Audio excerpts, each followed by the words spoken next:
again, people, depending on on what class you belong to. Right, I was very happy to see many of you this morning, and so I'm sorry if you spend too much time with me today. That would be a long tavernier day for those in Second Cis. Welcome to everyone. I'll be speaking today for something like 45 minutes, because I know you have a class with Madame Quincé immediately after for the Second Cis, and maybe Madame Perras for the Second Cinq, so I don't know exactly, but anyway, I intend to conclude the part about the British monarchy today. So honestly, I'm not even sure I will need 45 minutes. Okay, I may need less, and I swear if it takes me less time, you will be free before time is due. And then next week, as I've told you, I'll be spending 1 hour and a half on the American Revolution, okay? And then on next Thursday, I will conclude about the French state of monarchy before the French Revolution. And I think that next week will certainly be the last week with the class. I see, actually, but I think that will certainly be sufficient for all of us, because we've worked well in spite of all the circumstances. So hello again. It's a pleasure having you, as always. Okay. Yesterday, I explained you quite briefly, but I hope clearly, that the United Kingdom, England, has a very long tradition of limiting the power of kings. I've presented you with the 13th century Magna Carta, the Great Charter, established in 1215. And this Magna Carta was the first moment in the British history where nobles decided to limit the power of the king, okay? And they created an embryo, a start for a parliament. Okay, that's the long term.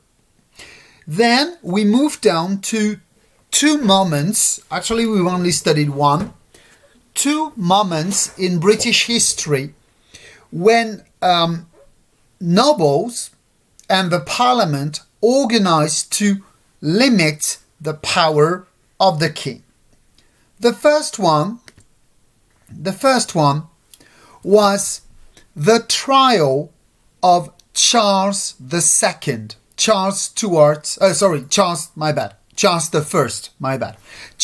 First. Remember what happened?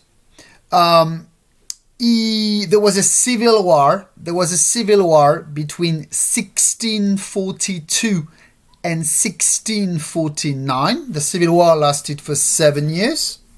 At the end of the civil war, Charles was arrested. He was trialed. He was sent to a court. And he was sentenced to death. And he was executed by beheading, which means that he was killed for willing to establish an absolute monarchy. If you remember, he was the successor to James I, a man who had justified that, after all, kings could be absolute because kings were like gods on earth. Okay? So, that's just a way to prove you that in the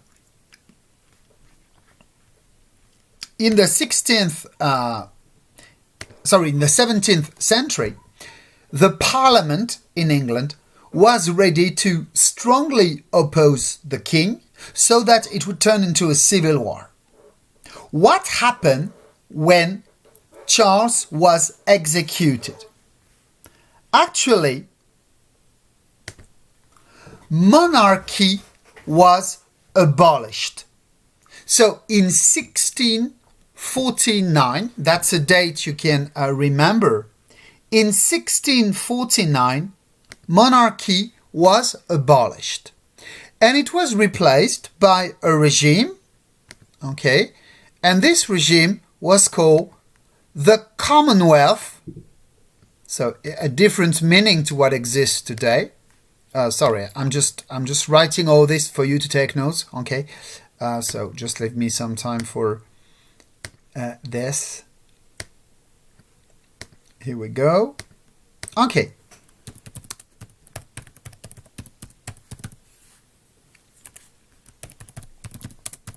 So,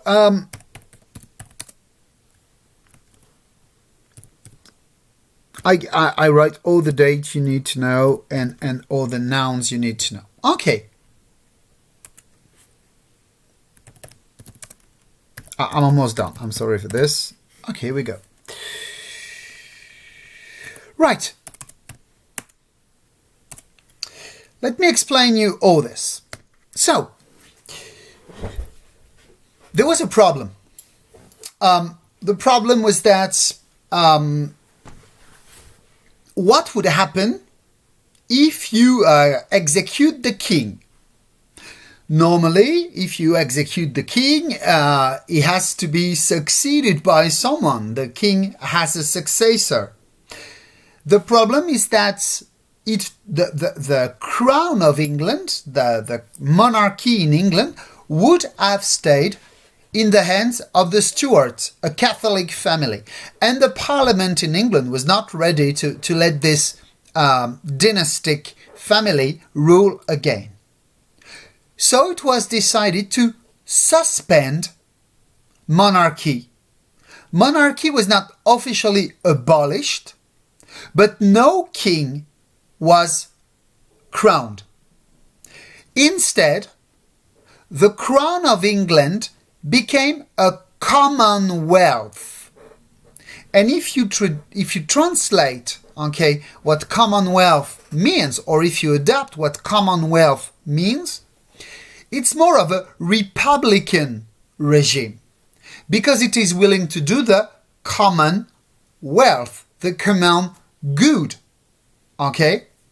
And the common good is something which belongs to all individuals in a country, exactly what republic means too, okay? The res publica is the common thing, the public thing.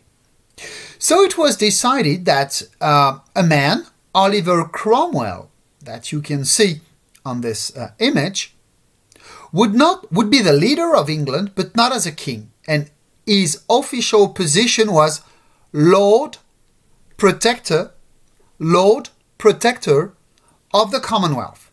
So not King of England. Why was it called the Commonwealth? Because it was not only England, it was England and territories which were under the rule of England. And among the land that were under the rule of England, there was a new country, and this new country was, sorry, I'm just looking for this, another map, which I will show you. Among this new country, you had Ireland. So let me tell you one word about this. I'm sorry, it's always the same, it must be here. Okay, here we go. Right, that's it. Good. This is Ireland, okay, just before the British Civil War. Just before the British Civil War. And if you look at the map on the left, the one from 1641, at that time, Ireland had not been much colonized by the English. It had been colonized in the north. Everything yellow. But it was mostly an Irish Catholic territory. What Cromwell did was to accelerate the colonization of Ireland. And after Cromwell, as you can see on the second map, most of Ireland had become owned, the land of Ireland had become owned by British colonizers, Protestant colonizers. Okay? So it means that Cromwell encouraged the re-establishment of Protestantism in England, and he also exported, by colonizing, he also exported Protestantism to Ireland. And as you may know today, the result of all this is that Ireland is still a severed country. It's still a split country due to this religious legacy and political legacy. Anyway, what I want you to understand is that Cromwell has remained in history, and specifically actually in the Irish history, as being a very violent man. And actually, including in England, as what you would call today a dictator. Which means that the British abolished monarchy for 11 years, because actually, as you can see, Cromwell ruled over England and the Commonwealth, that is England, Scotland, Wales, Ireland, for 11 years. But he was very brutal, okay? He had a very brutal army. He crushed a lot of rebellions in England very brutally. And so, what does that mean? It means that when he died in 1660, the British nobles decided to restore monarchy because they feared, the British nobles, they feared that another dictatorship, another, today we would say, authoritarian regime or authoritarian leader would take power. Okay? Yeah? So, what is interesting in this case is that this, and that's maybe something you could remember, these years between 1649 and 1660, the 11 years of the Commonwealth, are or were the only Republican years in the history of the United Kingdom. The UK has been a republic, so not a kingdom anymore, but a Commonwealth, for 11 years. And for them, for the British, and this is why many people in the UK are still attached to monarchy, even if they're not they're not pro-kings or whatever, but because the only moment when the UK had a republic, it was a dictatorship. It was a strong, brutal regime, okay? So that's how Oliver Cromwell is remembered. What happened next? When he died, the Stuart family was re-established as the ruling monarchy. So the next step was the re-establishment of monarchy in the United Kingdom. And this re-establishment of monarchy was I'm just writing the names before I forget. Two kings were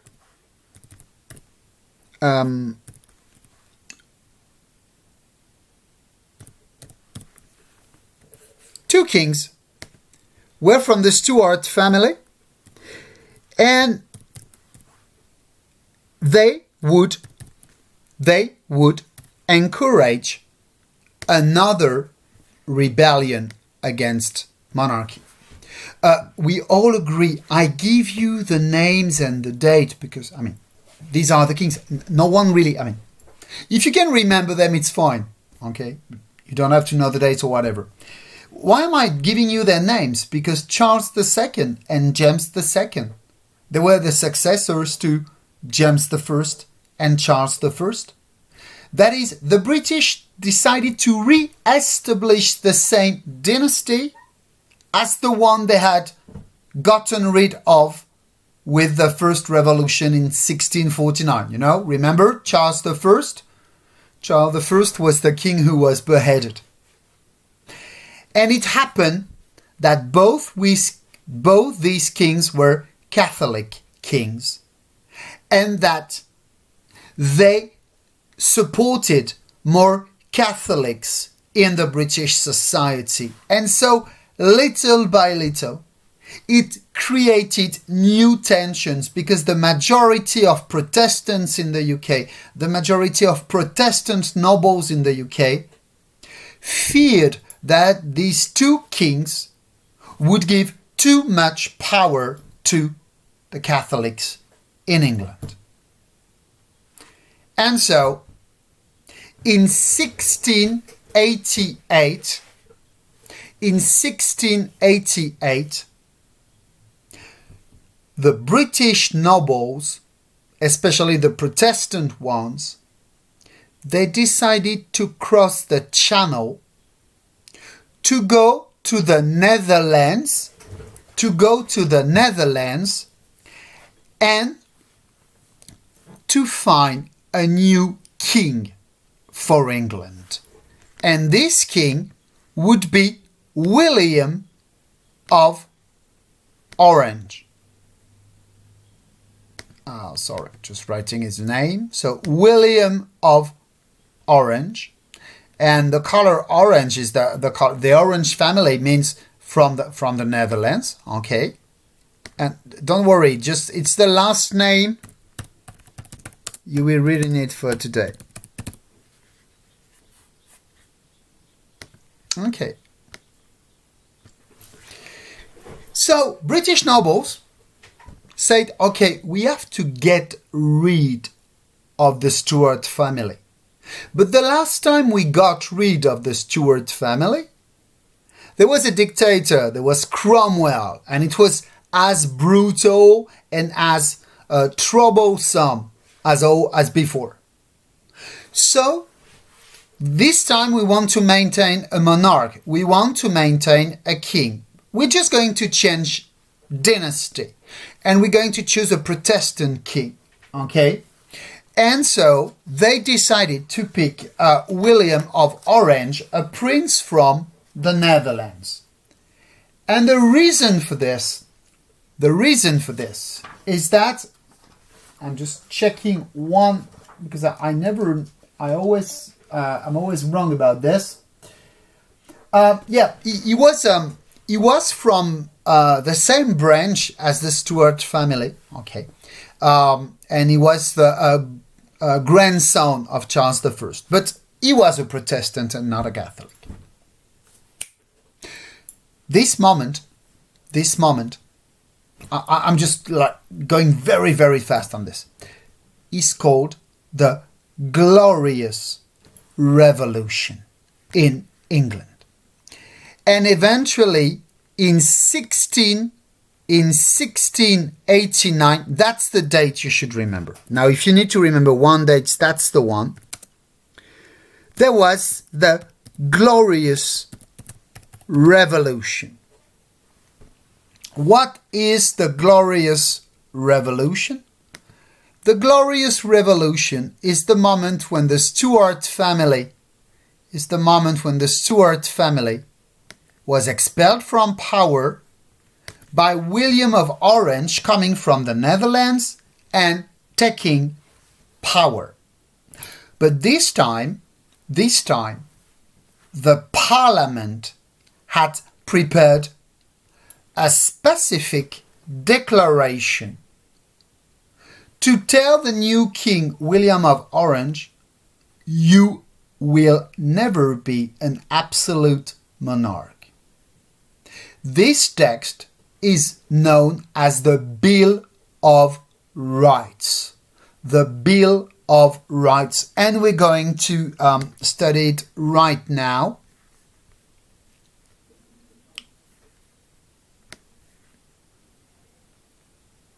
Here it comes. Or it should come. Okay. You can forget everything else. Just remember the Bill of Rights because it's going to be useful in the coming years. Okay. So look at this.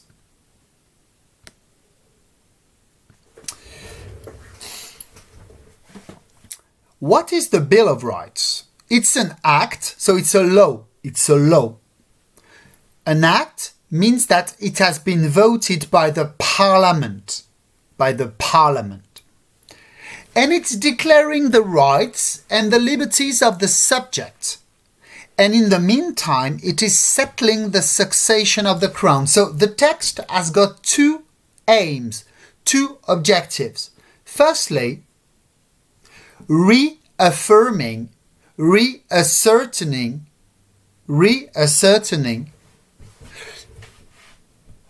the rights of the Parliament. So to limit the power of the king. And secondly, the text was preparing the change of dynasty and justifying why the British monarchy would not be Stuart anymore, but would be from the family of Orange.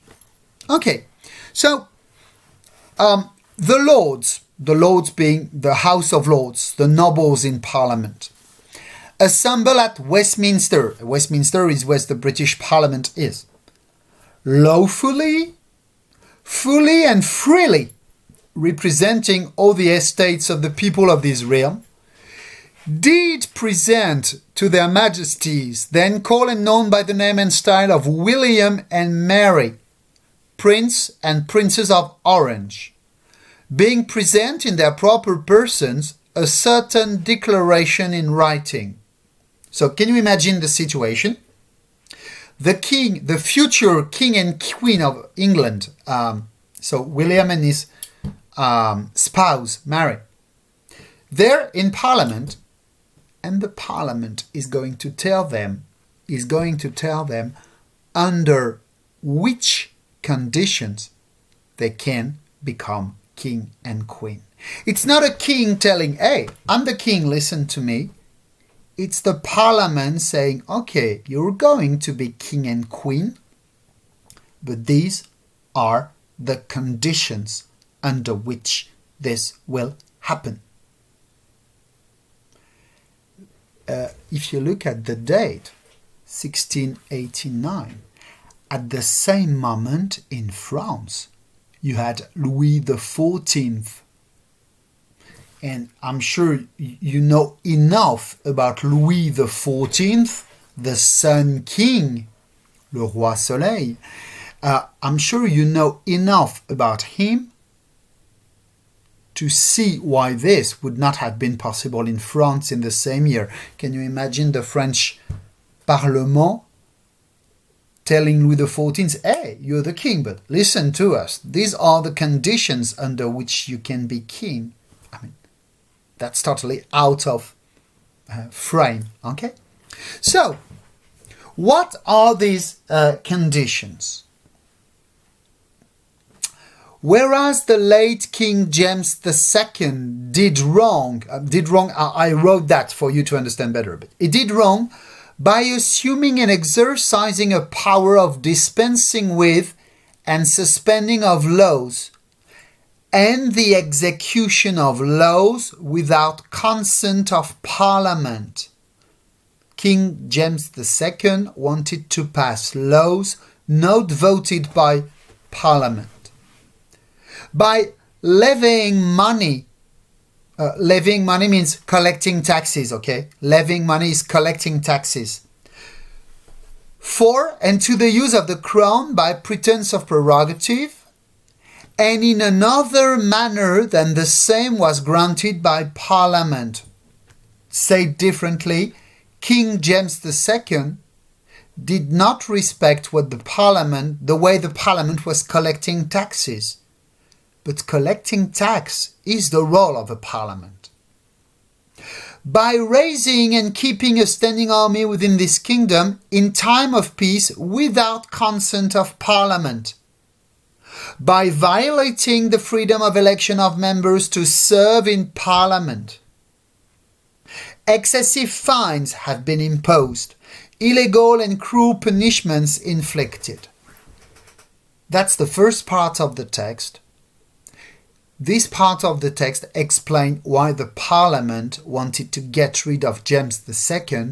He did not respect the rights of the Parliament.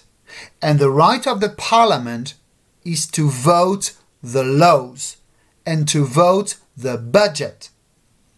The role of the nobles elected to Parliament is to say, this is how much money the state should spend. These are the laws for the state. And King James II did not respect this. So, he was removed from power. He was toppled from power. Okay? Secondly, once this has been explained, what should the next king do? What should the next king do? And that's the second part of the Bill of Rights, which is coming right now.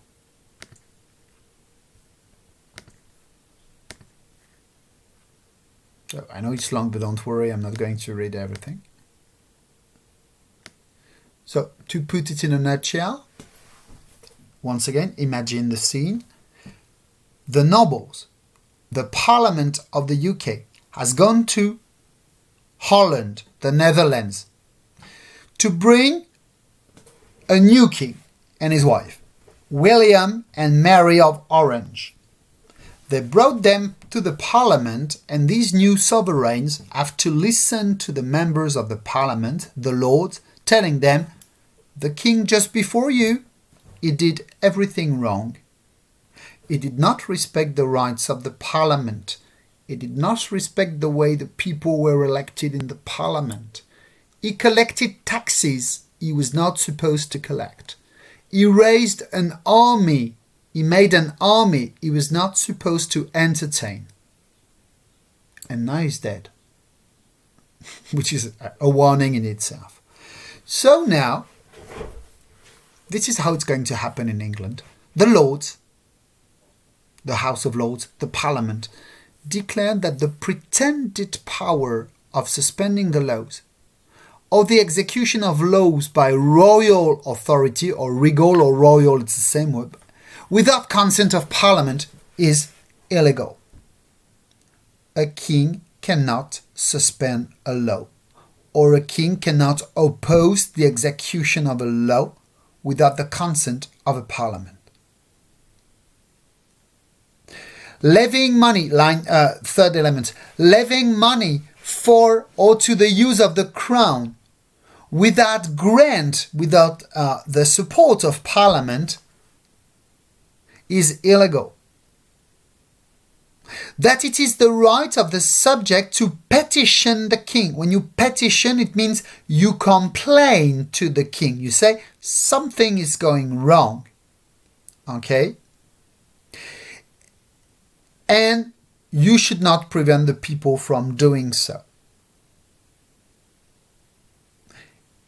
And look at the next line.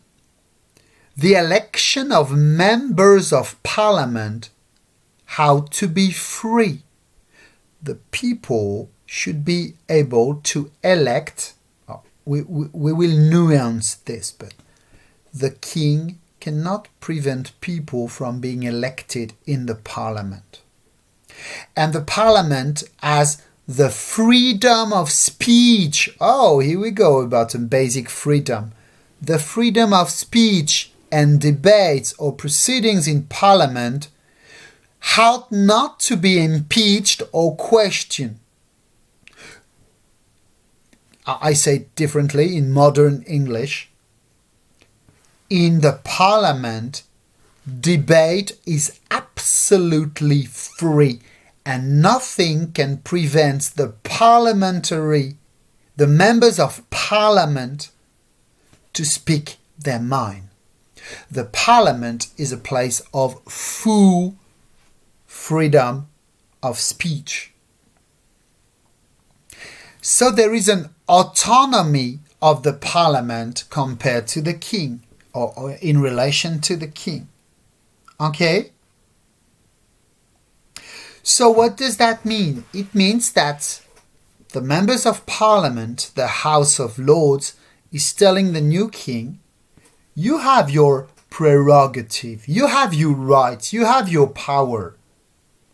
But this power cannot make do without the power of the parliament.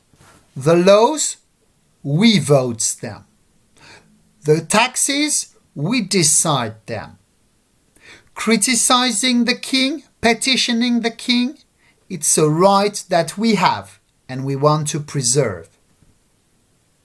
And so, this is how you moved from a limited monarchy, and that was the case before, to a parliamentary monarchy. This is a parliamentary monarchy. The king rules, but the parliament makes the laws, votes the budget, and decides for the taxes, and guarantees the freedom of speech in the parliament. And so, just to finish with this, because time is running, and I want to study with you a text which is a French one by a not very well-known philosopher known as Voltaire.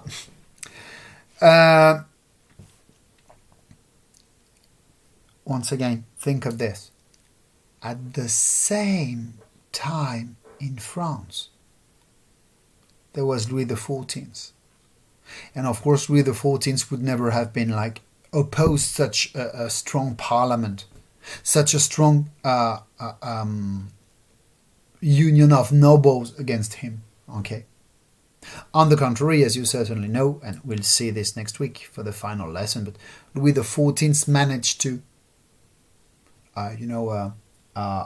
strangle, we could say, the nobility, prevent the nobility from being too critical to him.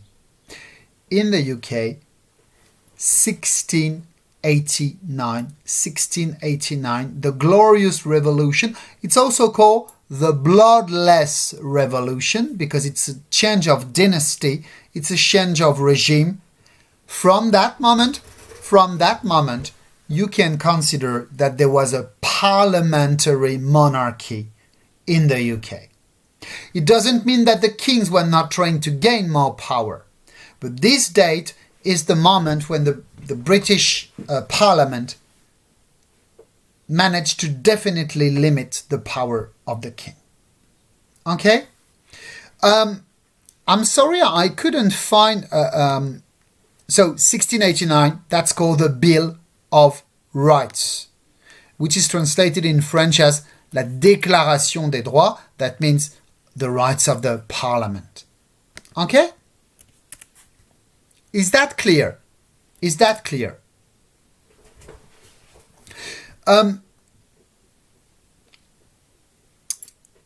I found a way to summarize all this, and it's in a French school book. I couldn't find one in English, so I think it's going to be okay. This is the result of all this. And the result of all this is this organization of the British institution. Sorry. Here we go. So I can read the question, who is Voltaire? Oh, he's a minor French writer. Okay. So I can see several questions, and I'm going to answer them. How British nobles accepted a foreign king. Firstly, the sense of nationality at that time was not the same. And as you may certainly know, there was a lot of common roots to royal families in Europe. The royal family in England was a mix of French, German, Austrian origin. It was a mix. In the 19th century, Queen Victoria, she was nicknamed the grandmother of Europe because she had family all over Europe due to the royal links. So William of Orange was not seen as a foreign king. Okay, I mean, he was not foreign because he had some common roots and, let's say, common blood with the royal family in England. So he was not seen as a foreign king. Secondly, Mary, did it influence British kings to see the King of France who was an absolute monarch? There was a question in England. Which was not the same, which didn't have the same strength in France. It was the question of religion. Because in religion, the fact there was an absolute monarch also meant that you had only one official religion, which was the religion of the king, which was Catholicism. Okay? And so, on the contrary, in England, after the Civil War, many people were willing to maintain, a possible co-living between the Protestants and the Catholics. In France, the capacity for Louis XIV to be an absolute monarch was also because he got rid of the Protestants, right? Well, you may have certainly heard of the La Révocation de l'Édit de Nantes in 1685. That's the moment when Louis XIV said, hey, Protestants, you're not welcome in France anymore. So, if I answer your question about did it influence British kings to see the King of France who was an absolute monarch? Yes, certainly. The Catholic kings, the Stuart king in England, were certainly inspired by Louis XIV. But in front of them, there was something Louis XIV didn't have. Nobles in a parliament who were elected and wanted to resist the king. There was not such a thing in France. So even if the Stuart family, the Catholic Stuart family in England, wanted to become, to establish absolute monarchy, in front of them you had this resistance. Jews, the parliament was made of nobles, so only nobles had the freedom of speech. Yes, freedom of speech. In the parliament, you had actually not only nobles, you had some merchant bourgeois who were trying to be elected too. I'm exactly going to show you this. But clearly, when they say there is freedom of speech in the parliament, this freedom of speech was possible for only a tiny minority of people in the UK. It's not freedom of speech like for citizens, as we have now in most democratic regimes. It meant that when the parliament was united, when the elected members of the parliament were discussing a law, when they were discussing the taxes, when they were discussing the establishment of an army and so on, they were free to speak their mind. But if you were an average peasant criticizing the king, then certainly freedom of speech was not for you. That's for sure. Okay? Very briefly, as you can see, that's in the middle. This is from the middle of the 18th century, okay? 1750. So a few years before the French Revolution and 60 years after the British Glorious Revolution. Who could vote for the parliament? Only men over 21, and only the wealthiest men.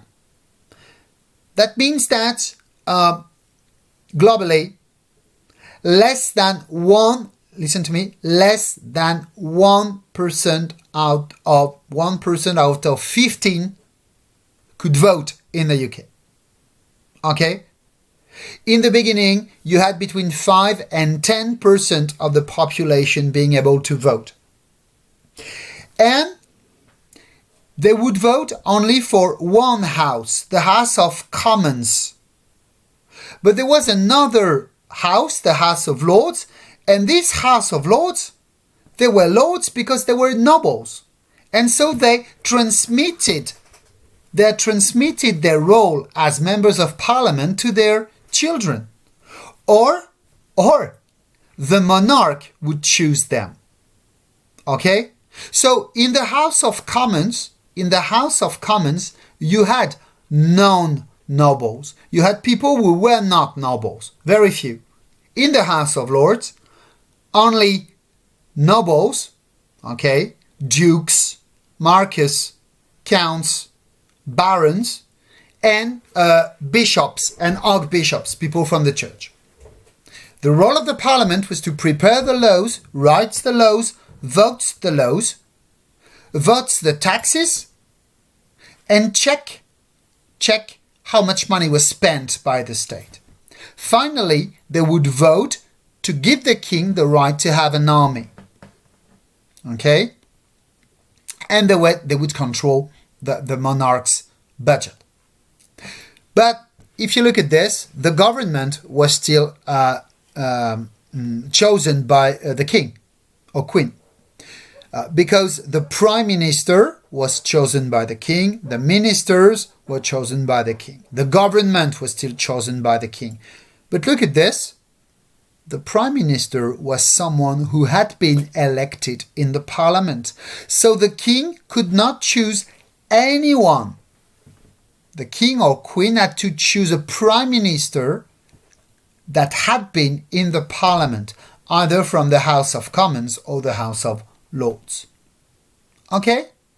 This is exactly what you call a parliamentary monarchy.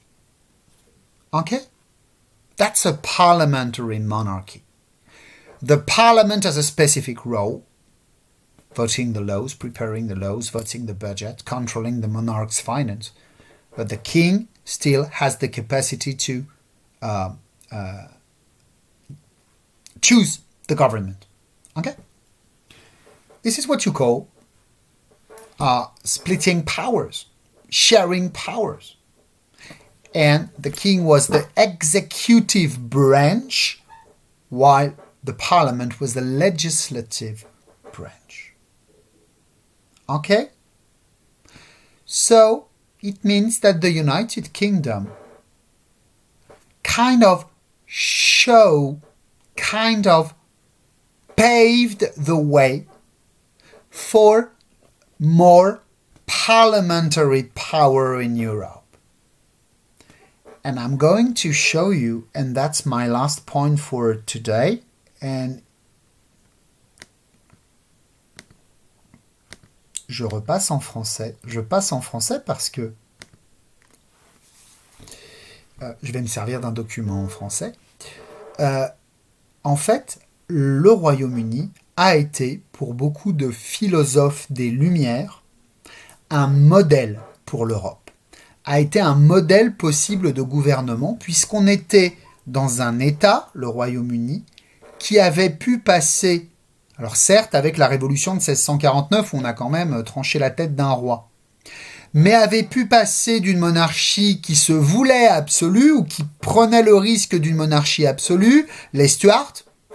Les Anglais ont eu peur d'une monarchie absolue, et donc ils ont décapité un roi, et ils en ont chassé un autre, en allant appeler Guillaume d'Orange.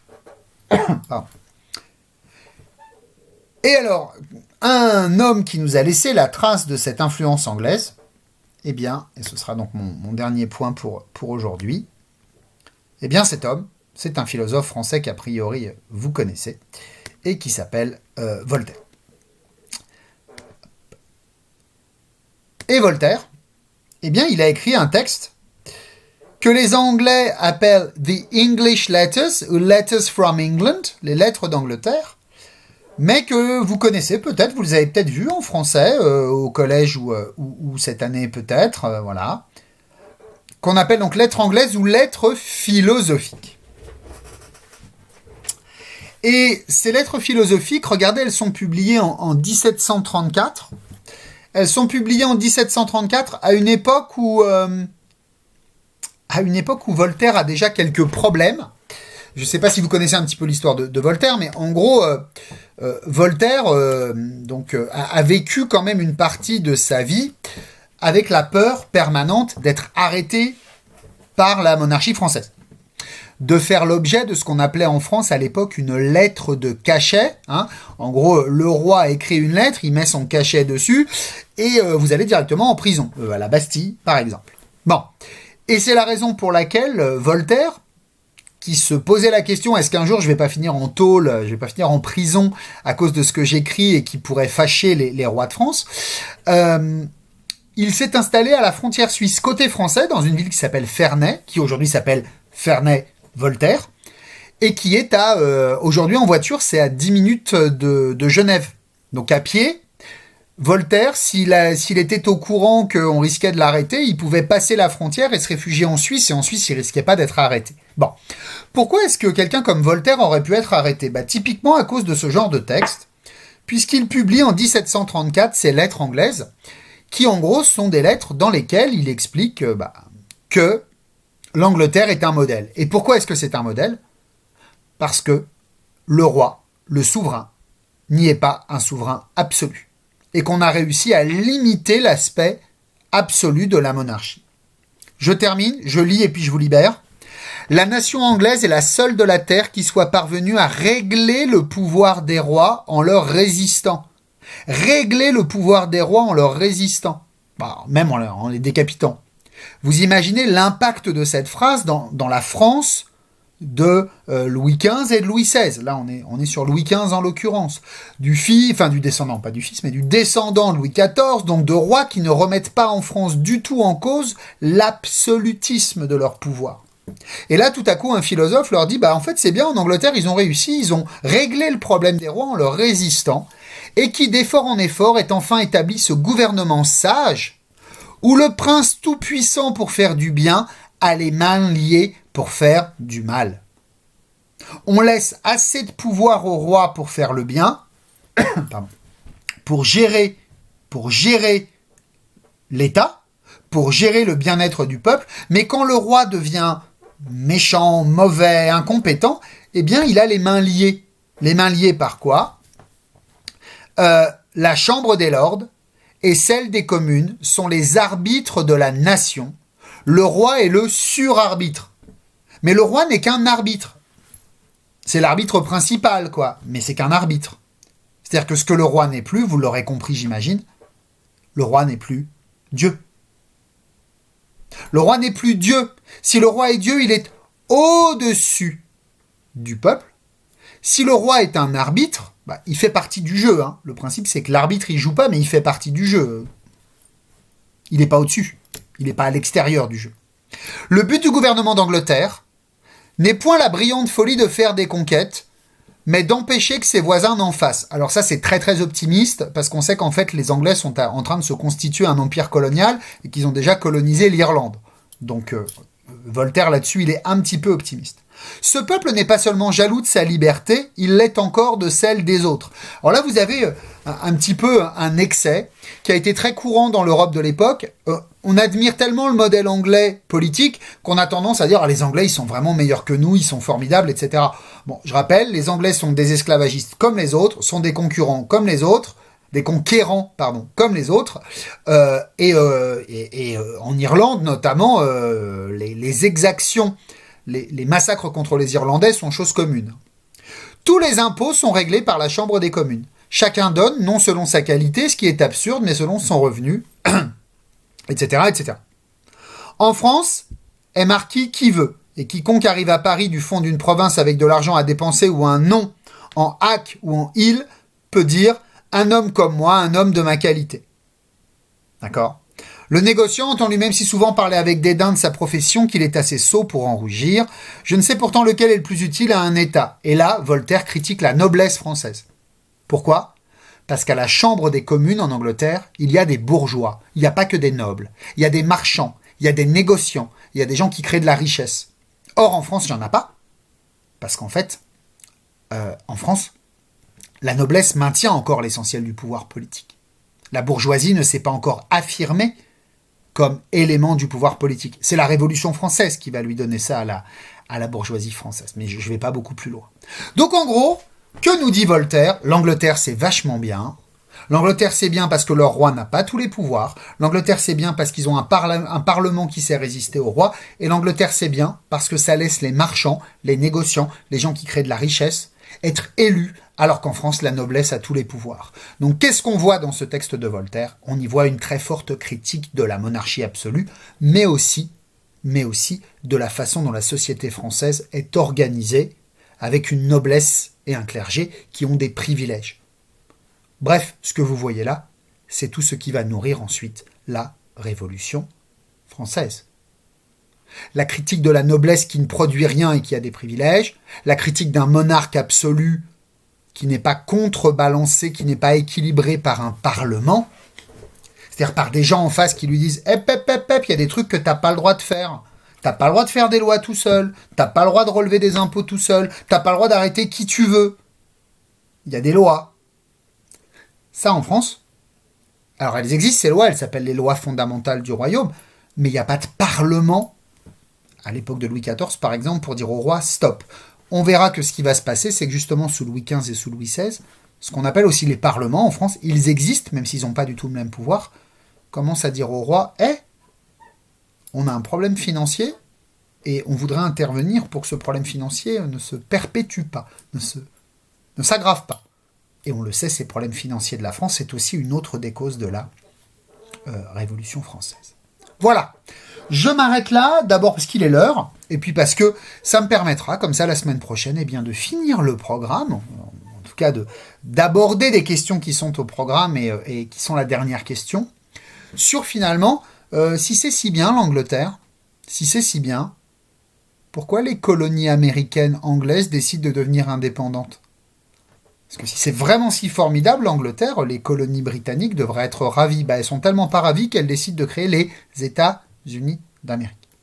Et puis montrer pourquoi la France, elle, ne fait pas ces réformes que les Britanniques ont fait qui permettraient de créer une monarchie parlementaire et pourquoi la France va rester, jusqu'à la Révolution française, une monarchie absolue qui va être renversée ensuite par les événements de 1789 et des années suivantes.